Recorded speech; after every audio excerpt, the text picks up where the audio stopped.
Apakah aktivisme digital anak muda hari ini benar-benar memperkuat demokrasi? Atau justru tanpa sadar kita sedang masuk ke era penokohan dan matinya kepakaran? Halo teman-teman, kita hidup di masa ketika ruang publik nggak lagi hanya ada di jalanan, di kampus, atau di ruang rapat. Sekarang, ia juga ada di layar, di TikTok, Twitter, Instagram. Anak muda Indonesia aktif banget di sana, mengkritik, menyuarakan isu, bahkan membangun solidaritas lintas daerah dan negara. Tapi, di balik semangat itu muncul satu pertanyaan penting. Apakah aktivisme digital anak muda hari ini benar-benar memperkuat demokrasi?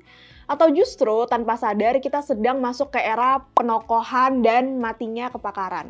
Kalau dulu, partisipasi warga negara lebih dikenal lewat hal-hal formal, seperti ikut pemilu, gabung organisasi, atau turun ke jalan. Sekarang, semuanya bisa dilakukan dari genggaman tangan. Generasi muda tumbuh sebagai digital native, mereka terbiasa berinteraksi lewat internet, bikin konten kreatif, dan mengubah isu jadi gerakan.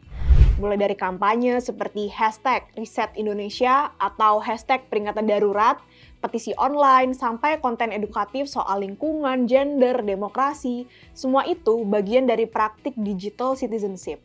Dan ini penting karena artinya politik nggak cuma soal parlemen dan pemilu. Anak muda sekarang mendefinisikan ulang makna menjadi warga negara lewat klik, unggahan, dan jejaring. Dalam teori klasik T.H. Marshall tahun 1949, dikatakan bahwa kewarganegaraan terdiri dari hak sipil, politik, dan sosial. Tapi di era digital, hak warga negara juga mencakup hak untuk mengekspresikan diri termasuk terlibat lewat sosial media. Kata Friedland tahun 1996, ini disebut electronic democracy. Sebuah peluang untuk mengatasi krisis partisipasi politik karena internet bikin warga bisa jadi produsen wacana, bukan cuma konsumen informasi. Namun, di titik ini juga muncul dilema. Siapa yang bisa dipercaya publik?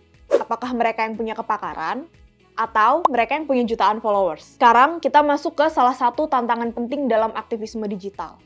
Soal penokohan dan peran figur publik. Kita tahu banyak isu sosial dan politik jadi lebih terlihat justru karena diangkat oleh influencer atau figur populer. Itu hal positif, karena dengan jangkauan mereka, isu bisa dikenal oleh publik yang mungkin sebelumnya nggak peduli. Tapi, di sisi lain, ada dinamika menarik yang perlu kita perhatikan. Seringkali ketika sebuah isu viral dengan cepat, ruang untuk pendalaman atau klarifikasi malah jadi sempit. Kita mudah terbawa arus tren, ingin terus relevan dengan topik yang sedang ramai. Padahal, proses memahami isu publik itu butuh waktu dan kedalaman. Fenomena ini sering disebut performative activism. Bukan dalam arti negatif, tapi sebagai pengingat bahwa aktivisme digital idealnya tetap berpijak pada substansi, bukan sekedar impresi. Sebab, analisis yang matang dan suara masyarakat sipil yang sudah lama bekerja di isu itu kadang tidak secepat algoritma media sosial. Disinilah paradok ruang digital muncul. Di satu sisi, kepercayaan publik bisa memperkuat gerakan. Di sisi lain, kualitasnya bisa menurun kalau tidak diimbangi dengan pengetahuan, refleksi, dan komitmen jangka panjang.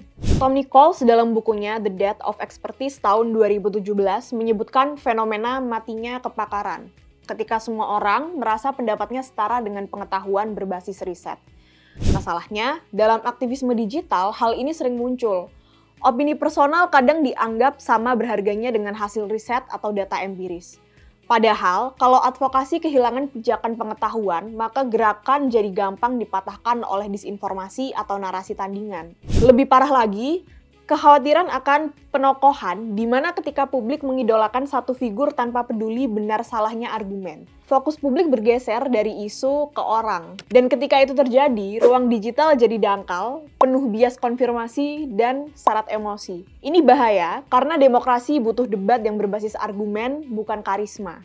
Selain masalah kepakaran, anak muda juga menghadapi tantangan struktural lain. Algoritma menciptakan echo chamber.